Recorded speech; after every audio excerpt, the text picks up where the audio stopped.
ራሴን በደንብ አድርጌ ማስከበር ይችላል።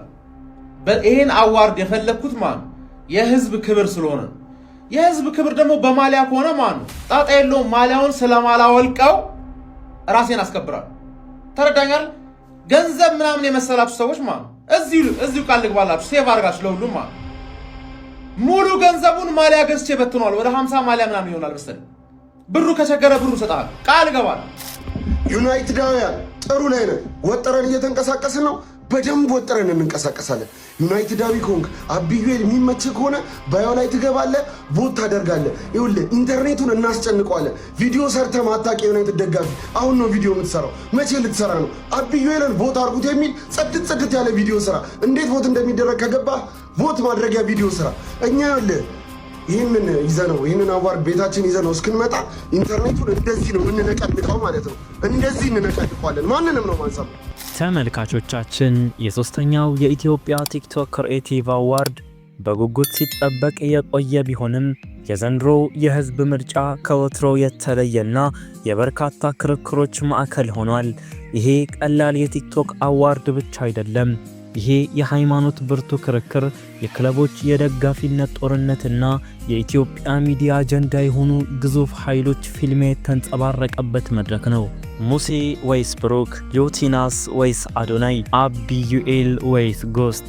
በዚህ ሰዓት መራጩ ህዝብ የሰጠው ድምፅ የክለብ ፍቅርና የሃይማኖት ወገንተኝነት በውድድሩ ውጤት ላይ ምን ያህል ተጽዕኖ አሳደረ?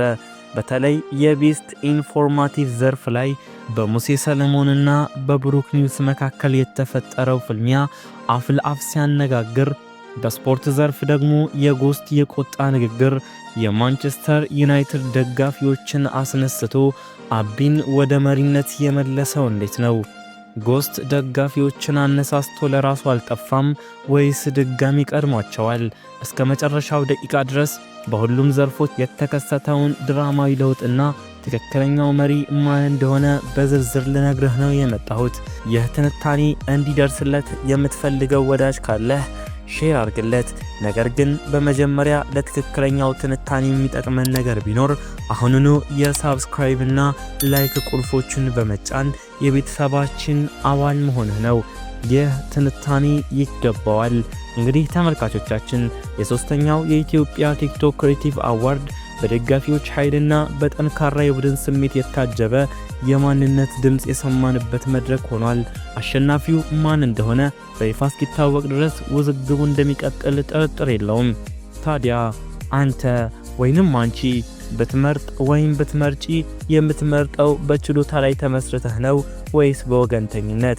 አስተያየታችሁን ከዚህ በታች በኮሜንት አሳውቁኝ። ከሁሉም በላይ ትኩረትን የሳበውና ብዙዎችን ያነጋገረው የቤስት ኢንፎርማቲቭ ዘርፍ ነው። እዚህ ዘርፍ ላይ ሁለት ተፎካካሪዎች አሉ፣ ሙሴ ሰለሞንና ብሩክ ኒውስ። ሁለቱም በተለያዩ ዘርፎች ተደማጭነት ያላቸው ክሬተሮች ናቸው። ሆኖም የኦንላይን ክርክሩና የደጋፊዎች ቅስቀሳ ግን ከሚሰጡት መረጃ ጥራት ይልቅ አንዱ ፕሮቴስታንት ሌላኛው ደግሞ ኦርቶዶክስነት ተከታይ መሆናቸውን መሰረት ያደረገ ሆኗል። ይህ የሚያሳየን ምንድነው? የቴክኖሎጂ መድረክ እንኳን የኢትዮጵያን የማህበረሰብ ክፍሎች ሙሉ በሙሉ ሊሸፍናቸው አለመቻሉን ነው። ሰዎች ማን ነው ጥሩ መረጃ የሚሰጠው ከማለት ይልቅ ማን ነው የእኔን ማንነት የሚወክለው በሚል ስሜት እየመረጡ ነው። ይህ ደግሞ ለአሸናፊው ክብርን ከመስጠት ይልቅ ለውድድሩ ራሱ ጥላ ማጥላቱ አይቀርም። ከሃይማኖት ፖለቲካው ባልተናነሰ ፉክክርና ድራማ የታየበት ደግሞ ዘንድሮ በአዲስ መልክ የተካተተው ቤስት ስፖርት ኢንፎርማቲቭ ዘርፍ ነው።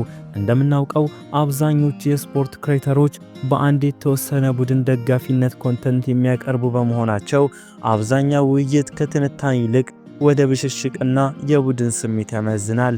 በውድድሩ መጀመሪያ ላይ የነበረው ሂደት ግን ተስፋ ሰጪ ነበር። ዩናይትድ ደጋፊው አብዩኤል ከመሪዎቹ አንዱ ነበር።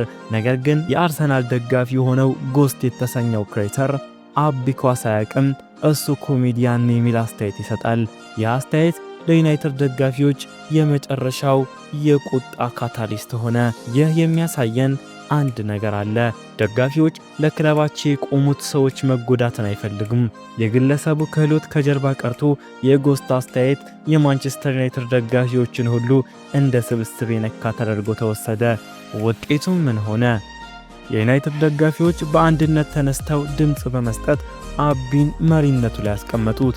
ሌሎች ክለቦች አርሰናል፣ ሲቲ፣ ሊቨርፑል፣ ቼልሲ፣ ቶተንሃም ወዘተ ደጋፊዎች ዋትፎርድም አልቀረም በአጸፋው የጸረ ዩናይትድ ጥምረት ፈጥረው ለጎስት ድምጽ መስጠት ጀመሩ።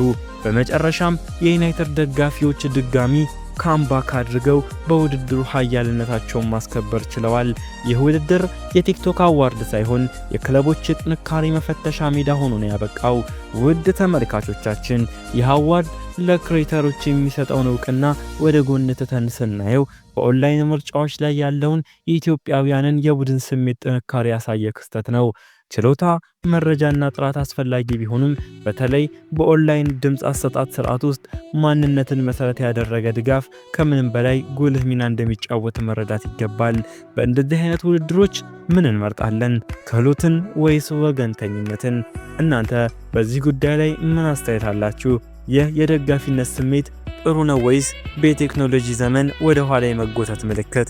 አስተያየታችሁን በኮሜንት ስራ አጋሩን። ስለምትከታተሉን እናመሰግናለን።